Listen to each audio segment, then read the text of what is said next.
على رسوله الكريم أما بعد فأعوذ بالله من الشيطان الرجيم بسم الله الرحمن الرحيم عن علي أن رسول الله صلى الله عليه وسلم كان يقول عند مضجعه اللهم إني أعوذ بك بوجهك الكريم وكلماتك التامات من شر ما أنت آخذ بناصيته اللهم تكشف المغرم والمأثم اللهم لا يهزم جندك ولا يخلف وعدك ولا ينفع ذا الجد منك الجد سبحانك وبحمدك رواہ ابو داود۔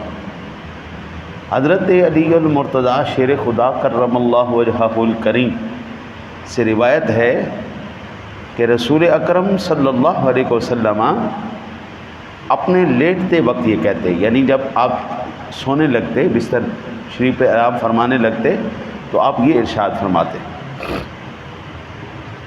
الہی میں تیری ذات کریم کی اور تیرے کامل کلمات کی پناہ لیتا ہوں، اس کے شرارت سے تو جس کی پیشانی پکڑے ہے، الہی تو ہی قرض اور گناہ کو دور کرتا ہے، الہی تیرا لشکر کبھی شکست نہیں پاتا، تیرا وعدہ کبھی خلاف نہیں ہوتا، تیرے مقابل بختاور کو بخت نفع نہیں دیتا، پاک ہے اور تیری ہی حمد ہے۔ اس روایت کو امام ابو داود نے نقل کیا۔ اس اپنا حدیث مبارکہ میں رسول اکرم صلی اللہ علیہ وسلم نے فرمایا: اللہم انی اعوذ بک بوجہک الکریم۔ یاد رکھیے کائنات میں ہر شے فنا ہو جانے والی ہے، کل شیء ہالک الا وجہہ، کل من علیہا فان ویبقى وجہ ربک ذو الجلال والاکرام۔ کائنات میں ہر شے فنا ہو جائے گی لیکن ایک ذات باقی ہے، ہمیشہ سے ہے اور ہمیشہ رہے گی، اس کی صفات، اس کی ذات۔ اب وجہ سے مراد ذات الہیہ ہے اور وجہ اپنا کلمات سے مراد حضور اللہ وحدہ لا شریک کی صفات ہے۔ نہ اس کی ذات کو زوال ہے نہ اس کی صفات کو زوال ہے، اس کی ذات بھی واجب الوجود ہمیشہ سے ہے اور ہمیشہ رہے گی، اس کی صفات بھی ہمیشہ سے ہے، ہمیشہ رہیں گی۔ ان سے بڑھ کر کوئی بھی بندہ مکمل کامل اکمل ذات ہستی والا کوئی بھی نہیں۔ اللہ کی ذات کامل مکمل ہر لحاظ سے اعلیٰ عرفہ اور بلند ذات ہے۔ باقی ساری مخلوق ہے، اس کے اندر عیب بھی ہو سکتے ہیں، وہ فانی بھی ہو سکتی ہے، اس کی اندر صفات نہیں بھی ہو سکتی، لیکن اگر کوئی کامل اکمل مکمل ذات ہے تو وہ اللہ وحدہ لا شریک کی ذات ہے۔ تو حضور نے جب پناہ مانگی تو اللہ سے پناہ مانگی، بندہ اس سے مانگے جس کی ذات بھی کامل ہو، جس کی صفات بھی کامل ہو۔ تو جب ہم اللہ کی ذات اور اس کی صفات کا پناہ مانگیں گے، اس کا وسیلہ دیکھ کر دعا کریں گے تو اللہ تعالیٰ ان دعاؤں کو ضرور قبول فرماتا ہے۔ ایک بات۔ دوسری بات، اللہ تعالیٰ نے اپنی بارگاہ میں اپنے مقبول بندوں کو بھی عزت عطا فرمائی ہے۔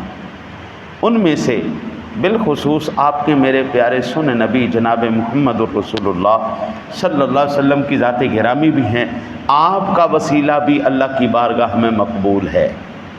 حضرت سیدنا موسیٰ کلیم اللہ علی نبینا علیہ الصلاۃ والتسلیم کی ذات گرامی بھی کلمات اللہ ہیں، اور یہ فرمایا گیا نا بوجہک الکریم وکلماتک التامات، تو اللہ کے انبیاء بھی اس کی بارگاہ میں وسیلہ ہیں۔ اچھا جی، قل لو کان البحر مدادا لکلمات ربی کی تفسیر صوفیانہ میں بھی ہے،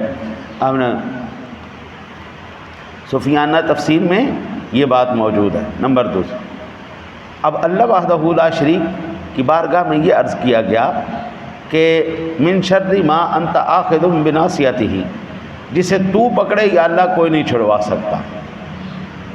بابا جس کی پکڑ اللہ کی ذات فرما لے، کائنات میں کسی کی جرت نہیں جس کی پیشانی کو اللہ پکڑ لے، قابو کر لے، اس کو کوئی چھڑوا جائے۔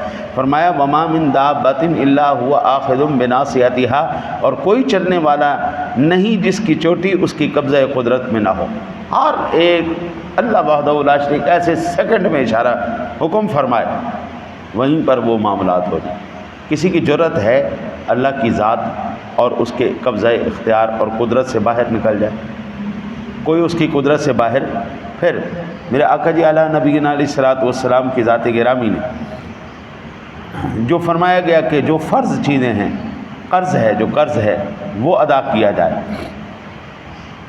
الہی تو ہی قرض کو دور کرتا ہے. اللہم تکشف المغرم والمأثم، اے اللہ تو ہی قرض کو دور کرتا ہے، اے اللہ تو ہی گناہ کو دور کرتا ہے.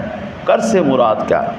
یہاں پر محدثین کہتے ہیں قرض سے مراد وہ فرائض عبادات اور واجبات ہیں جو بندے کے اوپر اللہ تعالیٰ نے فرض فرمائی. کوئی بھی ماں کا لال نماز، روزہ، حج، زکوٰۃ اپنے ارادے سے نہیں کر سکتا. میرا رب جب حکم فرماتا ہے بندہ پھر ادا کرتا ہے. یہ جو توفیق ہمیں ملی ہے یہ اللہ نے عطا فرمائی ہے تو ہم یہاں پہ حاضر ہیں. ورنہ یہ کہا جائے کہ اس میں میرا کمال ہے، نہیں، میرا کمال نہیں ہے، میرے رب کا کمال ہے. اس نے مجھے اپنے گھر میں بلا کے مجھ سے عبادت کروا دی، یہ اسی کی مہربانی. پھر دوسری بات فرمایا گیا کہ گناہ کو دور کرتا ہے. کوئی بندہ یہ کہے کہ وہ جو جرائم، جو حرام معاملات ہیں وہ میں اپنے ارادے سے کرتا ہوں، نہیں، میرا رب بعض مرتبہ نہیں چاہتا کہ یہ بندہ ایسا کام کرے، لہذا اللہ حرام کام نہیں کرنے دیتا. فرائض عبادات کے اوپر پابندی ہو تب بھی اللہ کی توفیق سے، حرام سے بچنا ہو تب بھی میرے اللہ کے فضل اور اس کے کرم سے. یہاں تک میں عرض کر دیتا ہوں جی، باقی انشاءاللہ زندگی رہی تو اس حدیث پاک کے بقیے سے پہ کل میں عرض کرنے کی کوشش کروں گا. ہم دعا کرتے ہیں یا اللہ ہمارے اندر تو کوئی کمال نہیں، کوئی ایسی طاقت نہیں، کوئی زور نہیں، کوئی اکڑ نہیں، تیری توفیق ہے یا اللہ. جب تک سانسیں چلتی ہیں اپنی عبادت کی توفیق دیتے رہنا، حرام سے بچتے رہنے کی توفیق دیتے رہنا. اللہ سے دعا اللہ آپ کو مجھے عمل کی توفیق عطا فرما.